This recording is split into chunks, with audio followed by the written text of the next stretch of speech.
Yes, and we are live now. So, hello everyone who is watching this video. I saw that there were some people already waiting for the interview to begin. So, I would like to start this video introducing Dr. Prem Phyak. Uh, so Prem Phyak received his PhD in Second Language Studies from the University of Hawaii at Manoa, USA. And currently, he's an assistant professor at the Central Department of Education and the head of the Department of English Language Education University campus at Thibu University in Nepal. His areas of research include language policy, multilingualism across spaces, political economy of English language teaching, indigenous knowledges and agency, and social justice in education. Am I right? Just a quick correction. So I'm not the head of department now. So I'm just an associate professor at the department. So sorry about that. I just Googled no problem. your name and it was maybe a previous bio. My fault. So thank you for accepting my invitation. I'm very happy to have this moment to get to know more about your work and about the situation where you live. So, and I think it's everybody's here is very excited about our talk today. We have a good audience and people are already interacting in the comments. And so please, if you're watching this video and you haven't subscribed to this channel yet, so please do it now so you can receive notifications about the next participants. There are several confirmed participants for the upcoming weeks. We have participants even confirmed to July. So please subscribe so you can get to know the list of participants. So can I call you Prem? Okay. Sure. So Yeah. can you start talking a little bit about you and maybe about how your personal and professional experiences have contributed to the researcher you have become? Thank you, Ronaldo, and thank you for having me in your in this discussion. And thank you for introduction as well. Currently, I am associate professor at the Central Department of Education at Tribhuvan University, Nepal. My research interest and teaching interest generally includes language policy, multilingualism, multimodality, multilingual education, language teacher education, especially in difficult circumstances, and also looking at the role of language in the construction of different spaces. And for teaching and more like pedagogy, I focus on critical pedagogy. Yes, my research interests are deeply embedded in my own personal and professional experiences. Um, as a person who was born and brought up in a bilingual family and a multilingual community, I picked up my first language, Limbu, at home from my parents. And Limbu is one of the indigenous languages in Nepal. And I learned simultaneously Nepali as well from a family and started using for socialization purpose in the community. So Nepali is Nepali is de facto official language, and it's kind of like lingua franca among different languages, ethnic groups in Nepal. So so starting picking up one of the indigenous languages as my first language and learning Nepali as mostly kind of second language, and learning English from grade 4 actually as my third language, and which has been my the language of my academic and professional career. So I learned English in a public school in my village back in in eastern Nepal. So In my early life, Limbu was dominantly, I used Limbu dominantly at home and in the community, along with Nepali, and I was in contact with other languages as well, such as other indigenous languages like Mogar, Rai, and Sunwar in my community. But when I started going to school, these languages were never used for teaching and learning Hmm. purposes. Even my first language was not used for the literacy purposes, and only Nepali was used. And I remember that even I learned English in Nepali. At the So same time. learning, yeah, I mean the English was taught in Uh-huh. Nepali, and we were not actually allowed to speak Limbu Oh, really? and uh, use it for academic learning purposes. So Nepali is like And an official language. yes, Nepali is an official language. Um, But there are several so other it's kind of like, indigenous languages that people use to talk to their families and inside their communities. yes, yes. I'll be talking Okay. about that a little bit Okay. later, about the multilingual context Mm-hmm. of Nepal. But basically, as a language learner, I mean, I didn't have like Limbu language literacy in school, but started learning Nepali and English. But I still use Limbu in my family with my family members, but not necessarily in academic setting. So that actually draws my interest in looking at how people, multilingual speakers like me are, learning languages. Learning languages not necessarily means only learning, but also not Yeah. learning languages and learning second language. So that's my personal narrative of, as a learner, and my professional experience is actually include as English language teachers. I have taught young learners, in a secondary school for almost 3 years.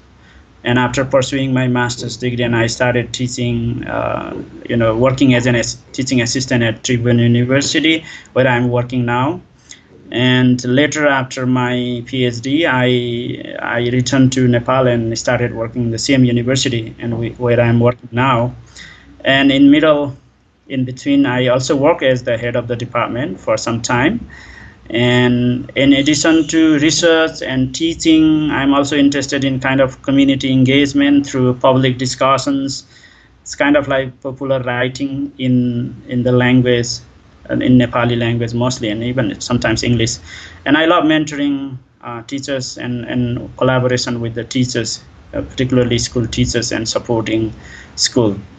So as I talk to teachers and work with teachers and travel across country, and I find that language teachers actually need continual support and empower them for changes. And one of the critical mass, a critical community that actually need more support is teachers, and mostly the language teachers who are teaching students from different linguistic backgrounds, but not necessarily having support how to deal with linguistically diverse and culturally diverse classrooms. So yeah, this actually these experiences actually help me contribute to my to keep working on my areas of interest that I have mentioned before. Yeah. I mean, it's great to hear you narrating your story. I mean, we have some similarities.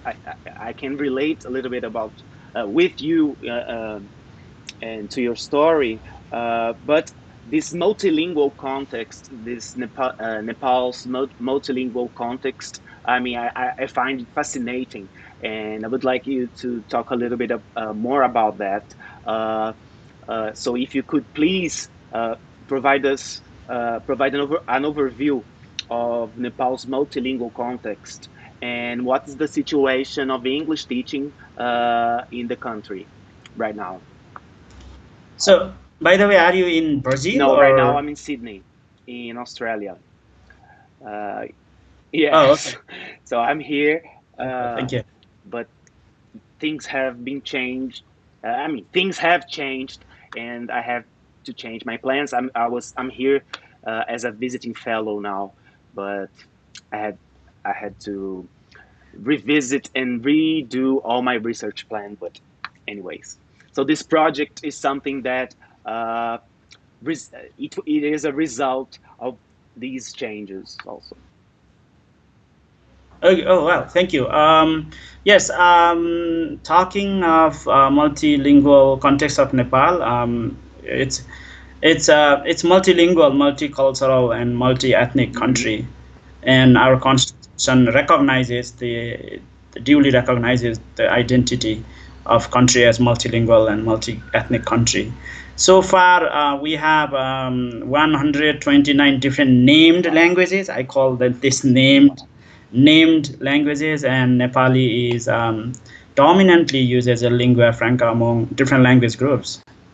And it's been an official language since the formation of Nepal as a modern nation state. And we also have really long history of one nation, one language policy. Um, in that, Nepali only policies were used in education and other public spheres, and the use of other languages were actually viewed from a deficit perspective, Mm-hmm. taking more nationalist ideologies and so on. But there are changes now after political changes in 1919, and most importantly in 2006 we had big political change, like having we don't have now that history of monarchy and more centralized Mm-hmm. system, unitary system of the government. So since 2006, there are changes in the discourses of the language. So there is a very strong language rights discourses going on, and mother tongue education received much attention after 2006. So consequently, in 2007 and 2015, we had two constitutions that duly recognize the right to use mother tongue, and also ensures that discrimination, no citizens will be Mm-hmm. discriminated against due to their linguistic and cultural backgrounds. So, but such constitutional provisions are really hardly enacted in Mm-hmm. practice. Children are still not allowed to use mother tongues in school Mm-hmm. implicitly and explicitly. How's For that? example, for long, yeah, for example, for long we have private schools that actually have prohibited the use of Nepali, not only indigenous languages but also Really? um, Nepali in schools. And there are cases where children being physically punished for speaking Nepali Wow. language as well. So my own research, actually, one of the research projects that I'm doing now is looking at how language policing um, takes place implicitly and explicitly in different schools. So kind of big gap between constitutional provisions and language education policies and practices. So, speaking of English language teaching, there is increased focus on explaining uh, the value of English, and also at the discourse level, and also expanding it in school from early grades actually. Currently, it is taught as a compulsory. We call Mm-hmm. it compulsory subject, one of the required subjects from the first Mm-hmm. grade. And schools also teach from English from pre-primary classes as well. Most interestingly, private schools use it as a de facto medium of instruction from the early grades.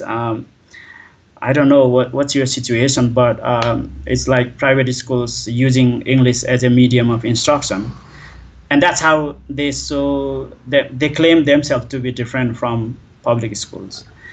Um, and this same policy is actually now imitated or implemented by Really? public schools as well.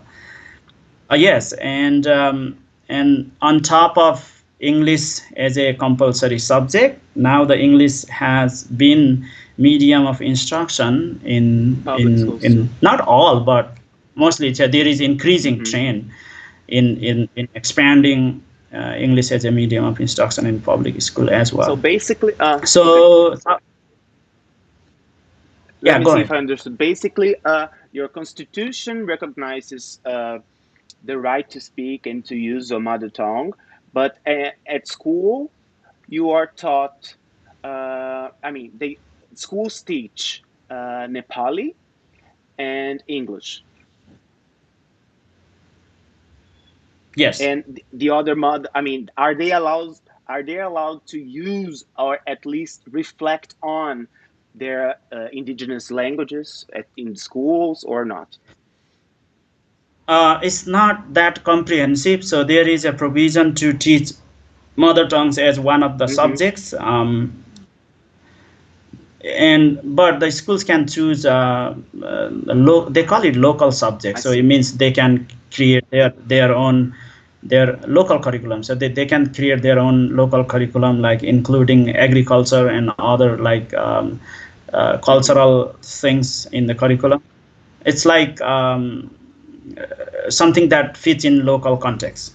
And but usually what happens is I have seen that schools are not actually are not that positively embracing the use of mother Mm-hmm. tongue, teaching of mother tongue in schools. So mostly what happens is Nepali and English, and these days the use of English as a medium Medium of of instruction, instruction yes. in private schools, mostly in private schools and even in public Yeah. schools. So yeah, talking of textbooks, we have kind of like one national textbook for all subjects, including English, and mostly private schools introduce additional English as well to help students improve their English. And public schools are also now introducing additional English, and it's very interesting that some schools are introducing I mean, replacing mother tongues with English, and claiming and justifying that English is a local local Yeah, subject. and I find it funny because Something they like do it just with the discourse that they're trying to include, but actually they're somehow excluding a lot of people who have not access to, I mean, who haven't studied English in other places. yeah, you are right. I mean, there is a yes, it's kind of ideology Uh-huh. that we can talk about. So there is increasing this pressure. Um, I mean, at the public discourse, and even in education reform discourses, that English is important for quality education, but not necessarily looking at how it works at in the Mm-hmm. classroom, and then from the side of the students and the Yeah. teachers. So this is something, it's very interesting, and I'm working on this issue. Great. Okay, so you mentioned the word ideology.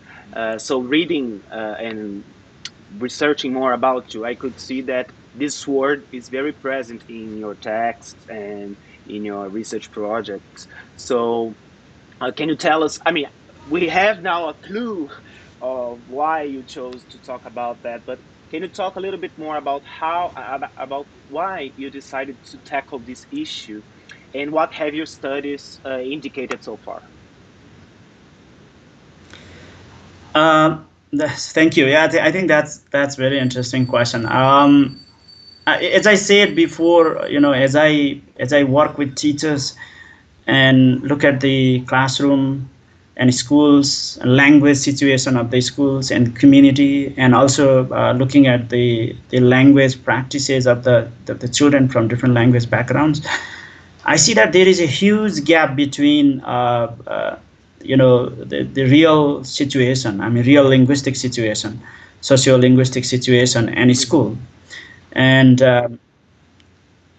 I see that what and as I keep asking questions, why there is a big gap. And even the constitution talks about the right to use mother Mm-hmm. tongue, although it's not that complete. But why these languages are not actually used in schools, in classes? What is happening? And as I talk to teachers, parents, and even policymakers and teacher educators, what I see is there is a strong this dominant assumptions, the value that actually shapes the teaching methodology. I mean, the way we Hmm. see what counts as legitimate language, the way we perceive the students as a source of knowledge, or simply someone who is ready to Receive.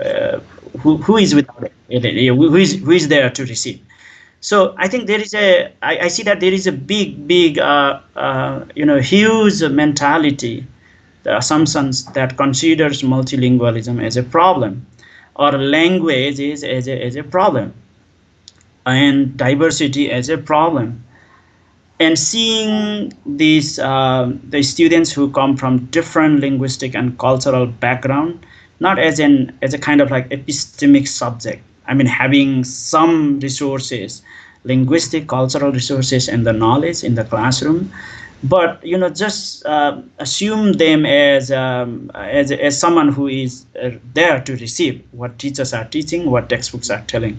So that's why I think that it's very important to look at what are the underlying assumptions and values and beliefs that actually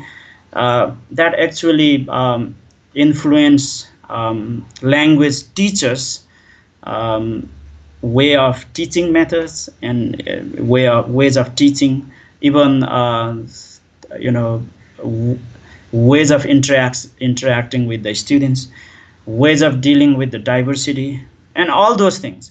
So that's why at the center, at the core of my at the core of my research remains ideology in two ways. So one is, I think there are a significant body of literature as well. So what shapes our ways of doing things in terms of language education is our assumptions and our values, which are shaped by where we come from, like linguistic, cultural backgrounds as well.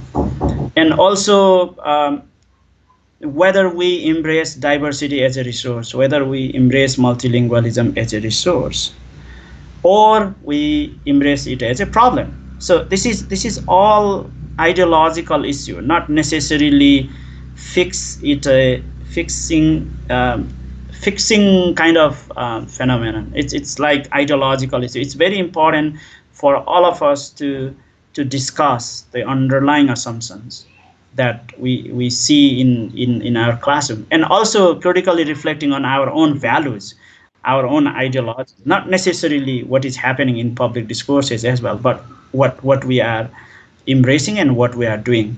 So that's why, as a teacher educator, and doing research on multilingualism, I feel that it's very important to look at ideologies that are shaped by maybe nation states ideologies, or maybe neoliberal ideologies, or something else. So we in a book that I wrote with I co-author with Kathy Davis, Engaged Language Policy and Practices. We have actually argued that um, you know um, ideology shapes teachers, policymakers, teacher educators, and researchers' assumption about what counts as legitimate language, and what counts as legitimate teaching methods, and what counts as actually knowledge in language teaching. So for example, in a multilingual context, where children come from different linguistic and cultural background, and they bring very rich linguistic and cultural resources into classroom. And studies have consistently shown that it is important for us to tap them and use them in language teaching and processes. Yeah. And there is a significant amount of literature as well, as I have already mentioned, that home language is important in learning a new language. But as I said before, home languages, particularly those spoken by minoritized groups, are still considered as a problem and irrelevant in language teaching and learning. Such assumptions are, for me, I think, deeply rooted in monolingual standard language ideologies, and which have a long history in embedded in the history of Western European Yeah. ideologies of nation state and neoliberal ideologies recently.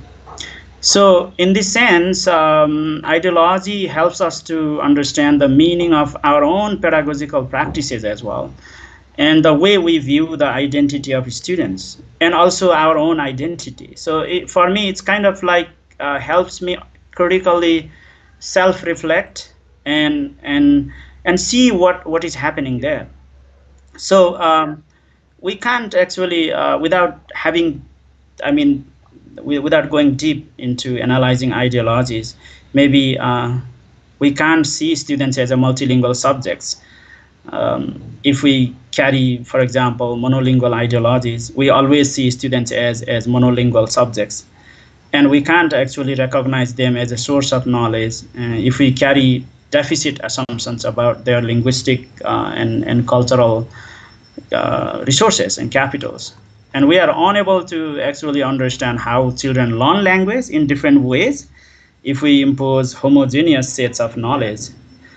Yeah. Um, so, So I think it's yes, interesting because our linguistic scenarios and or contexts are, I mean, when I say our, I'm talking about the Brazilian context. They are somehow different, but we also experience the same situation in which we have a very diverse country and multi-ethnic society, but our school system is very, I mean, unified and sees learners as homogeneous, and also with this monolingual and European standardized um, ideologies. So I think it's we are in different scenarios, but at the same time, uh, at the same in the same situation. yeah, I'm at the same time, like, I would also like to highlight that. So these ideologies operate in different ways, in, in different contexts. Um, but the same ideologies are used in different ways in justifying, for example, this the adoption of direct method in language teaching, for example. So using target language only to learn the target Hmm. language, not necessarily Yeah. giving space for the home language. So for me, that's why it's very important to look at the ideologies. Whether our classes freeze or move depends largely on teachers' ideologies about teaching methods and language and even language learning. Um, I can see that teachers are still subscribing the direct method because they are trained This way, to yeah. use that this way, and imposing the assumption that second language is learned effectively only by using target language as a medium of instruction. And in other words, they see the use of home languages and their associated resources as problems. So, in language teaching, for example, mostly in second language or foreign language language teaching. So, as a result, students can't actually fully participate in learning processes. And another example could be, for example, communicative language teaching as well. As they adopt communicative language teaching, they put pressure on multilingual students to be like a Yeah. native speaker, which is not only irrelevant but also a threat for students' existing linguistic knowledge. And this native speaker ideology is deeply rooted in language teacher education, as well as in teacher training and even professional development programs. So for me, analyzing ideologies and engaging in understanding ideologies help us think deeper and raise question about the relevance of our own teaching methods and materials. So I'm influenced by this the work of Adrian Holiday, and Kumara Badavelu and Suresh Kanakaraja, among many others. who have consistently focused in challenging teaching methods that support more hegemonic, standard, and homogeneous language ideologies. So that's why I mean, but to do this, it is very important for teachers to understand and analyze uh, whose interests, assumptions, and values are supported by teaching methods and materials that we have been using. And by engaging in ideological analysis, as we have highlighted in our book as well, teachers gain agency to transform their own teaching.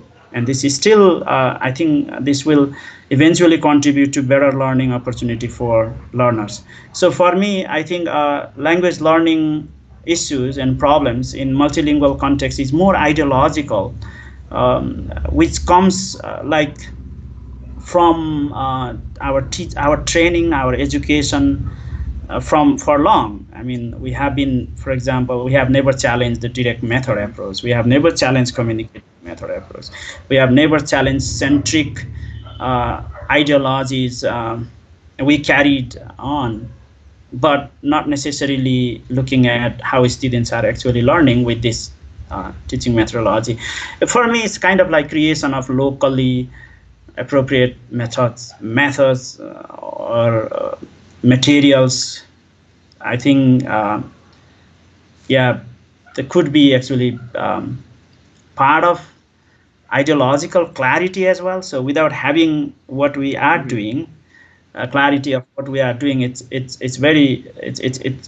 a challenge to create appropriate methodology and materials in local context. Yes. So for me, like, that's why ideology is always at the center. So it's fascinating. Yeah, I There are agree. problems, but yeah. And that's why, I mean, based on everything that you said, uh, that I also can think your view of the school system, I mean, your analysis of the school system is similar to mine also, because school as it is now, at least in Brazil, uh, is not a welcoming place to students, and tend to disempower them instead of empower in a way that, for example, let's talk about English.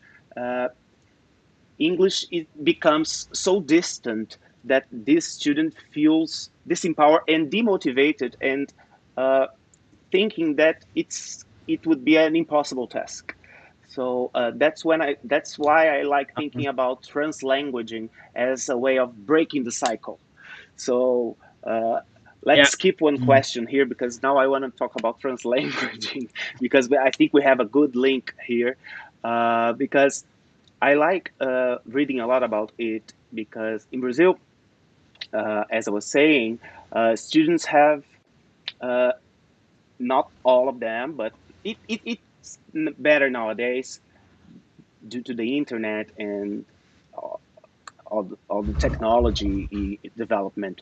But students have limited exposure, and sometimes few opportunities to use English.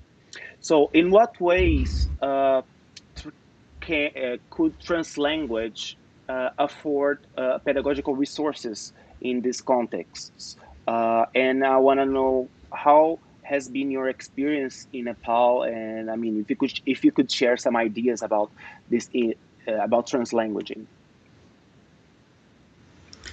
Um, yeah, thank you.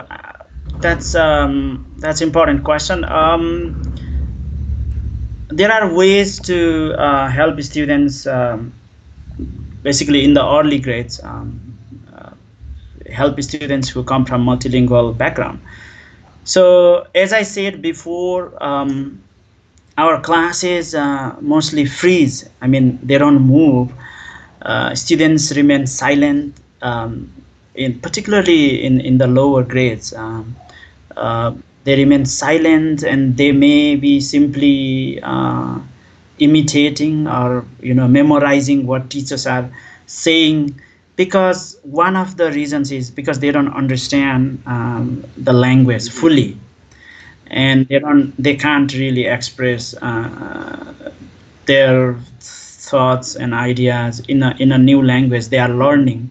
and in a way they are emergent learner.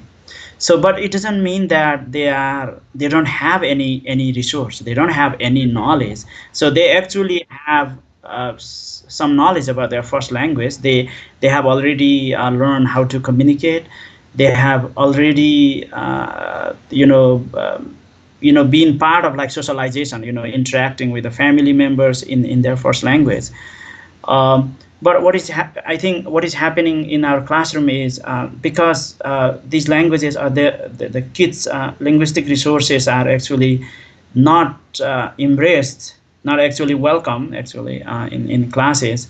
So the class, our teaching freezes actually, and translanguaging helps you know students bridge their home language and the language, bridge the gap between the language they are learning and their home language, and also helps actually teachers. My own research so that helps teachers actually fully engage students in teaching learning activities actually. um, there is a significant body of literature by contribution coming from Ophelia Garcia and Lee Wei's book, who consider translanguaging as more creative, critical, and transformative tool and practice, and it to understand how multilingual L2 learners learn language. So as a kind of like very fluid and dynamic language practice, which could be purposeful and sometimes it could be very natural as well. Translanguaging involves not only linguistic resources, but also non-linguistic other semiotic resources that help children to negotiate, to make sense of their multilingual or bilingual world in their community. So for me, it's quite natural for speakers, children to switch between languages sometimes, depending on the purpose, the context, and people. So that's how multilingual learners negotiate and interact, and even the perceive the world and knowledge making process in a very fluid and dynamic and multiple ways.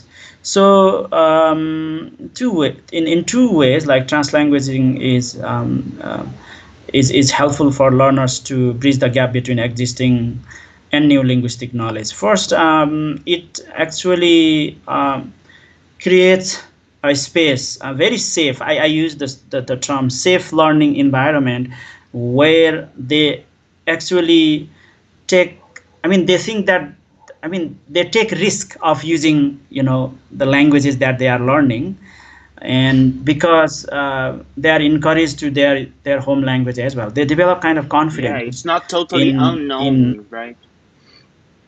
yeah, it's not totally unknown. So they as but what I'm saying is that it should be the purposeful and systematic use, and that teachers should encourage them to use, so they feel that they are using their home language. But by doing that, as they feel comfortable and safe, and they also use the Yeah. second language, and they take risk of making mistakes in using second language. So that's how. And most importantly, the use of this the simultaneous use of multiple languages in the classroom helps children to to use their existing knowledge and scaffold towards the learning new linguistic knowledge. It's a kind of like helps them understand, or helps them realize their identity as someone with Yeah, resource and with that's knowledge, not able to speak, necessarily right? like vacuum. Yes, absolutely. And I have constantly seen that the purposeful use of translanguaging, not necessarily like, not simply translating between first Mm-hmm. language and second language, but the systematic use of translanguaging actually helps learners to fully participate in the learning process, both cognitively and socioculturally as well. So as Jim Cummins says, he studied in Canada, so they actually invest their identity as a multilingual learners, an identity as a source, as someone who has a source of knowledge, and they keep transferring actually by comparing and contrasting their knowledge of first language with the second language, and this will lead to strong metacognitive and metalinguistic awareness, and also knowledge of in not only in second language but in first language as well. So but again, as I said, it's all about ideologies, whether whether our language teacher education programs are actually informed by all these evidences, all these practices. Mostly not actually. Language teacher education program do not necessarily, in our context, focus on multilingual TESOL, multilingual ELT, and so on. So there is always the view that multilingualism and English language teaching are binary phenomena. They cannot go together. So, but in our context, just to relate how translanguaging works, we as I said, we have children from different linguistic background, and English is taught from the first grade, and they have very limited exposure to English. And I would say in rural public schools, there is no the English is not used outside their classroom, and even within classroom, it's very limited use of English. So although the use of translanguaging is I think teachers are not quite aware of this, maybe. Mostly there is a kind of like translation between this translation of English to Nepali, or sometimes mother tongue. But there is still lack of like purposeful and systematic use of translanguaging. So how the use of home language, for what purposes home languages are used in learning activities, teaching learning activities. It is quite random. Sometimes I feel that, okay, so if kids do not understand, teachers start using their home language. It's kind of like random and non-systematic. It may not work, for the learning purposes. Sometimes it's kind of like fixing problem kind of thing, but not necessarily helping students to scaffold and move forward. So for me, it's very important to help teachers understand how translanguaging should be used in a more systematic, planned, and purposeful manner. It's not something always like, okay, kids, you understand your language, so you use your language. Yes, it may not work that way. So as a teacher and a teacher educator, it's very important to help teachers understand these issues. Yeah, I think I agree. I think it does not. It should not be something like intuitively used, but something planned and, as you said. Yeah, absolutely. For example, in a series of classroom activities, learning activities, so where are the spaces for home languages, and for what purposes? Is it for the purpose of scaffolding, or is it purpose of drawing on the multiple epistemologies that children have built on their home languages? Or it's not just like fixing learning issues on the spot. It should be kind of like planned way. So that's why and there are some great literature also coming out. Translanguaging actually bridges the gap between epistemologies, or the knowledge system that children have learned at home and in the community, and and the knowledge they are going to learn in school. So, for example, the kids kids have like very interesting knowledge of like Yeah. food, even this math, even science, and the family and society, and very simple like socialization and question answer. They have these skills and knowledge at home.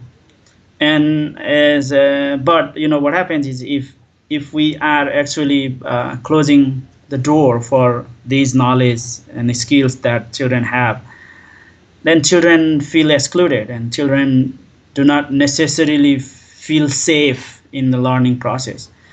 So there is a kind of learning, but the learning is mostly kind of like memorization of Hmm. information from the textbooks, and memorization of answers given by teachers and something like that. So it's like in that sense, translanguaging actually helps learners who have little exposure of the new language they are learning, and uh, you know uh, helping them by bridging the gap between their home language and the new language.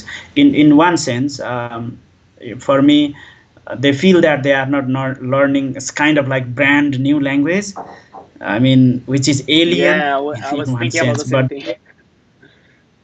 yeah, but they are, they are learning the language. They are learning something new, but without feeling Yeah, threatened, in the process, learning and process. I also So think it's very important. without feeling like an outsider in their own country. So I think that's. Sure. Yeah, yeah. I interrupted you. Sorry. No, no problem. Yeah. Okay, so we are talking here about identities, ideologies, and we are now talking about language policies. So, reading your work, uh, these difficult circumstances are very, I mean, you are very concerned about them, and your research interests they signal that in a way you are concerned about trying to at least solve them or minimize them. So can you talk? Can you tell more about the current? I mean, the current challenges and difficulties or difficult circumstances that you have mentioned them, but basically, I mean, just revisit them a little bit. The difficult circumstances that you in Nepal uh, face. And I also wanna maybe ask you about this. If the how are the difficult situations now in this pandemic crisis? Do you want me to take? Do you want me to describe my perspective on difficult circumstances, or focus on pandemic now? No, you can talk about how is your view about difficult circumstances in Nepal. Ah, okay. So yeah, my take on difficult circumstances, is a little different. So I wrote a chapter for a book edited by Hari Kucha and Fauzia Samim. Um, it's not related to pandemic Mm-hmm. now, but what I have, because we are, in a group, so we are working on understanding how this notion of difficult circumstances is different in different country context. So in my perspective, on difficult circumstances is not just materialist, or physical a lack of physical resources, so such as ICTs and lack of trained teachers and poor socioeconomic background of parents, and like disaster and all those things. So my take on difficult circumstances is informed by like this, the, the notion of unplanned language Policies. policy and planning. So because as I said before, on the one hand, the Constitution recognizes this mother tongue right to use mother tongue, but although it doesn't clearly say that what is the role of state in ensuring, in creating space for mother tongues, in education. But at least it gives rights to use mother tongue. But still, as I said, schools are not actually creating spaces for those minority languages and indigenous languages, and even Nepali, as I said. um, so and as I said, schools, particularly this problem lies in public schools now. Teachers are told to teach in English. For example, teach social studies in English, Mhm. science in English, mathematics in English. Um, so, but without preparation, and these teachers don't have English language requirement, when they were hired.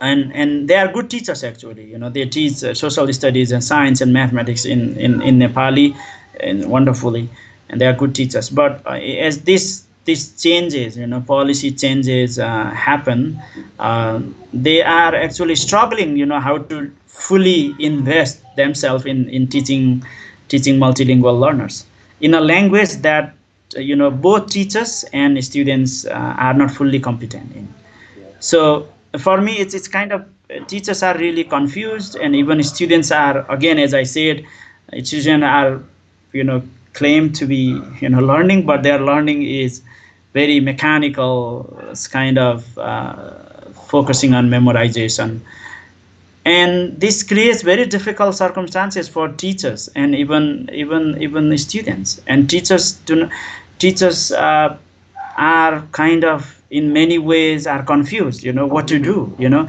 If I just use this English only in classroom, I mean, they know that these kids are not learning, the children are not learning effectively. And this kind of like confusion created by policy, for me, is more difficult circumstances.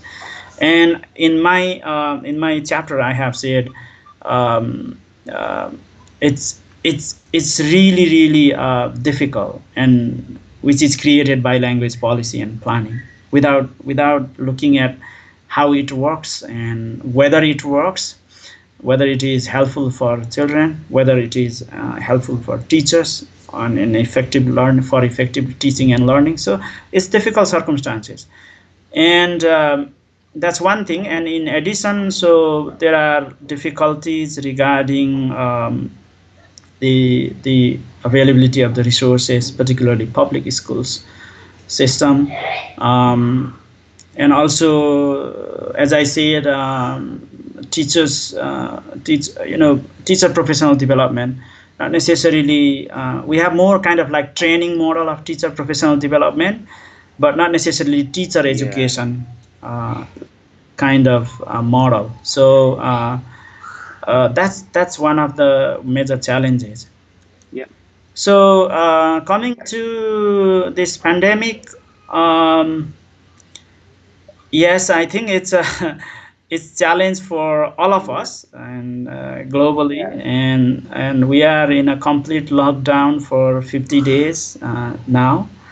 Uh, and national exams have been, I think, now for the time being postponed. Good for And you because our we president our in Brazil decided not to postpone. But anyways, and did they take no, they're going exams? to. Even if, I mean, the schools are not. Some schools are not working now, but the national exam. I mean, the president announced that the national exam is going to happen, and if you're not studying, that's on you. Anyways, Yeah, we yeah, but in our case as well, it is not cancelled, and but they are saying that the students have to take yeah, exams. And our academic session, which usually begins from April, but now it's not sure when the schools will reopen. And the government is actually working on how working on having alternative ideas, and they have formed different committees of experts, and mostly the ICT tools, information communication technology, different tools have been used by some schools, and the Ministry of Education has also developed online resources. But the problem is there is a big digital divide. I mean, very few students and parents have very good infrastructure. For example, access to the internet and television, and even electricity, Yeah. regular electricity and smartphone, all those things. So a large majority of students and parents do not have ICT resources, and it's very difficult for these parents and students to have access to the resources developed by Ministry of Education. So there are some alternative tools used. For example, radio, is one of the appropriate means for the kids who are in rural areas. But like using these virtual classes, synchronous tools for teaching young Yeah, learners it's is, is is creating a number of issues, and we don't know how these issues could be solved. And one of the major challenges that I see is this sudden shift. This situation actually has not only closed school but also changed our rooms, maybe private rooms or yeah. homes into schools, in many ways. Yes, and many parents don't have, like, enough rooms where the family members, where the children can sit quietly and take classes online. And it's like, in many ways, Confusing. it's kind of like, yeah, it's very difficult to adjust, for example, because our homes are now, our homes are homes, Y- not designed for Yeah, schools and taking on classes. So it's very difficult, and we have most students in the schools are in the rural villages, and it's not easy. It's not easy to run online classes. yes. Um, And what I yeah. okay, you can go on. So this digital divide is actually uh, may create and reproduce the structural inequalities we have. So that's one of the critical issues that we should be discussing, and seeing how we can include all in this in the learning process. Yeah, that's exactly was what I was going to say. Because I mean, when my view on this, I mean, because again, we are talking about policies that are created and bring uncertainty to the classroom, or bring, I mean, not to the classroom anymore, but to our homes. Uh, so I agree with you that we should be,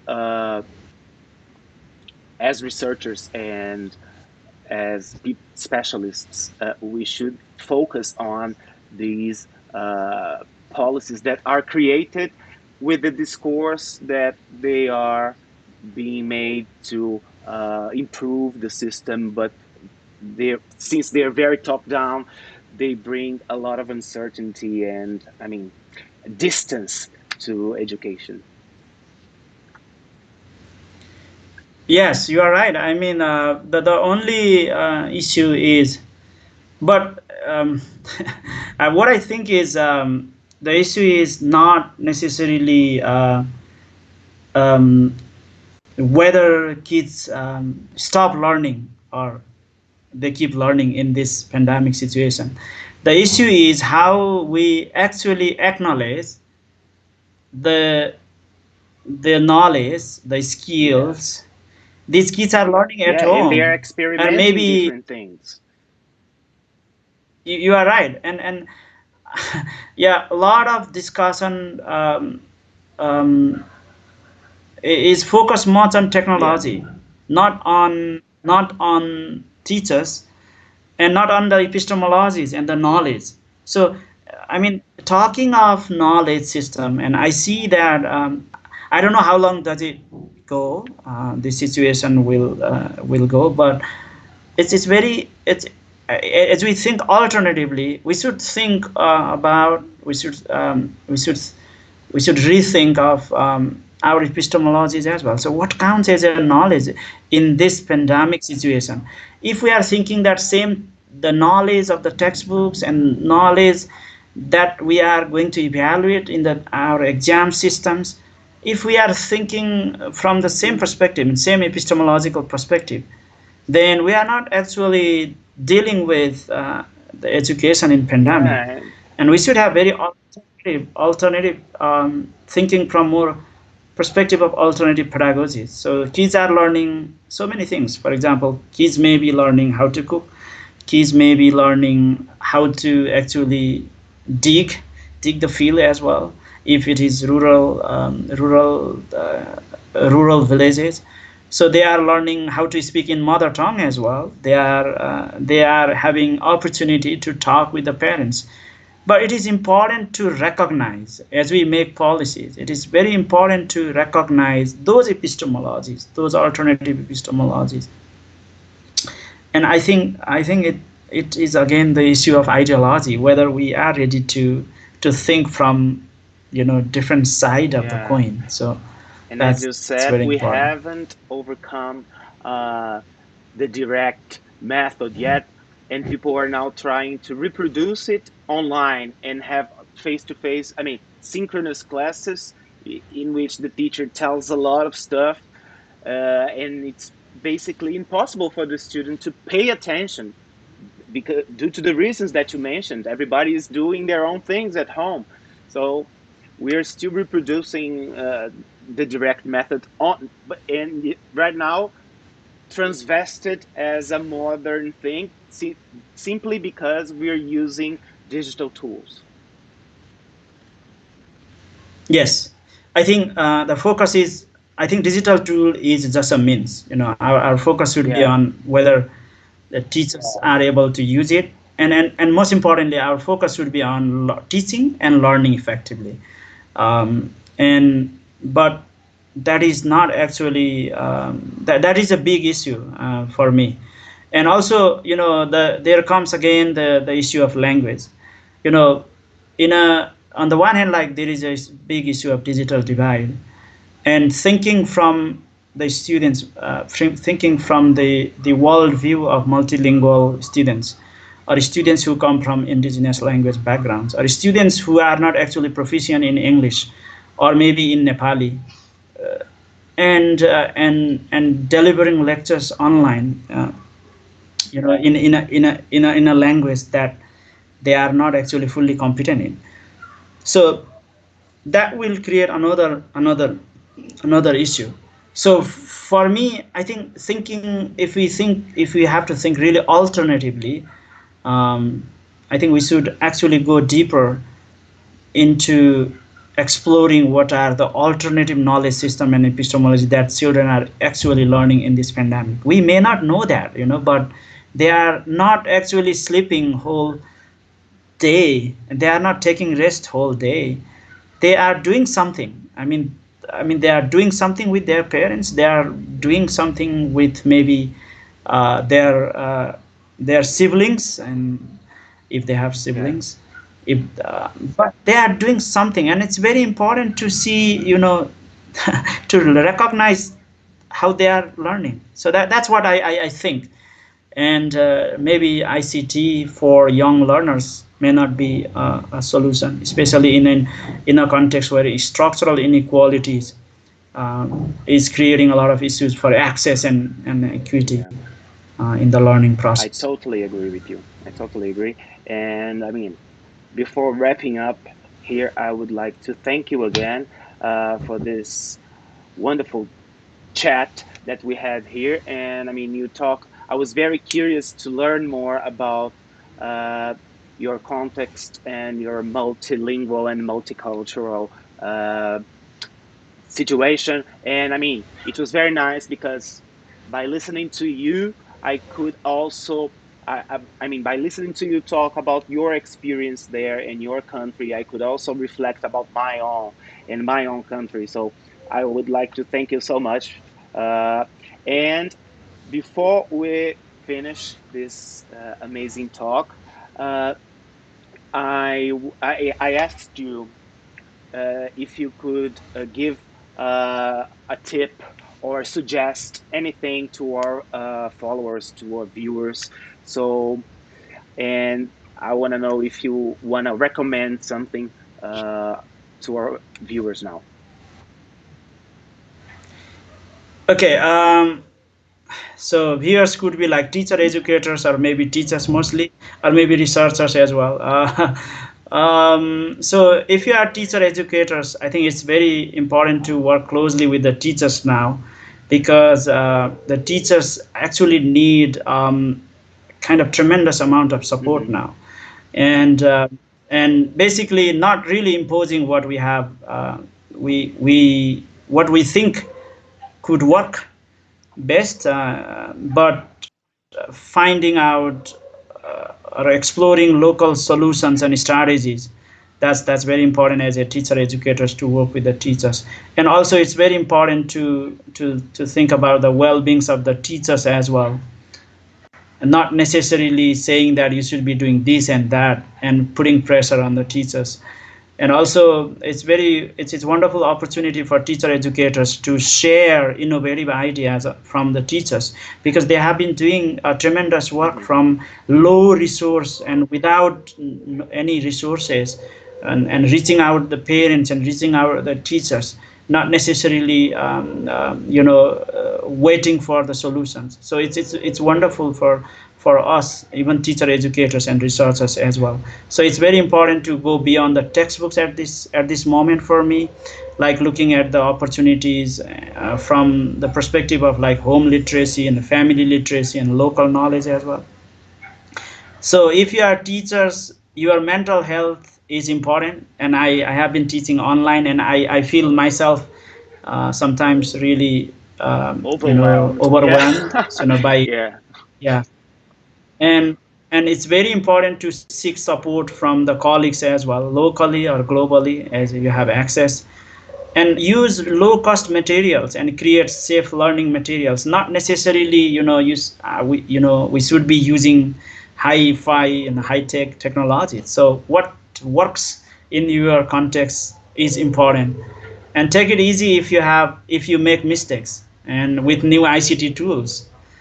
And for me, like, say no if you cannot do things, it don't feel like pressure is, and forced to be doing things. It's very important to seek suggestions from your institution, because what matters is our mental health now. And if we are mentally strong after pandemic, we can do so many things together. Of course. So yeah, I think if you are learners, language learners, so it's very important to explore and observe new ideas at home. There are so many things. For me, home itself is a source of knowledge. And there are so many things, starting from kitchen to our yard. Yes. If you are home, if you are living in a community, just share your thoughts and ideas, and keep yourself away from too much of maybe screen. And the storybooks would be really helpful for me. And talking in mother tongues and your heritage language with the parents, and sometimes it would be really wonderful learning opportunities, like documenting plants and ancestry Yeah. and other artifacts at home and community. And sometimes writing a diary could be really interesting strategy to keep yourself focused in the learning process. But for me, we are not actually. I think learners or children or whoever has not stopped learning, but we are learning. But we are learning something new that we may not actually. We may not think that that's a learning, again, Yeah. legitimate learning. But we are learning so many things. We are critically self-reflecting about language learning, about education, um, about teachers, and about learners. And And yeah, I think it's a terrible crisis, but it's an opportunity for us to self reflect as well, and which is again important from ideological point of view as Yeah. well. And I mean, we are not So thank receiving you. content, but we're still learning, right? Yeah, we are learning. I mean, we if we didn't if there was no crisis like this, maybe I could not really have opportunity to talk with you. Yeah, of course. And as I said, I mean, I learned so much about my own context listening to your situation there, and I think that this is amazing. And thank you so much for accepting. And I would like to say again, uh, if you're watching and you haven't subscribed yet, please do it now because we have other uh, participants. And I also would like to ask you if you could. I know I will paste the link uh, to the website that you and Harry and Dr. Smith, Richard Smith, you manage, right? Oh yes, we yeah, one of the I recommend one of the resources that we have been working collecting on is we have a telc network English teaching English in large class context, telc TELC dash net. So we have it's been almost 10 years now, or maybe more. We have collected resources from different country context, like large class context, even crisis, teaching language in crisis situation.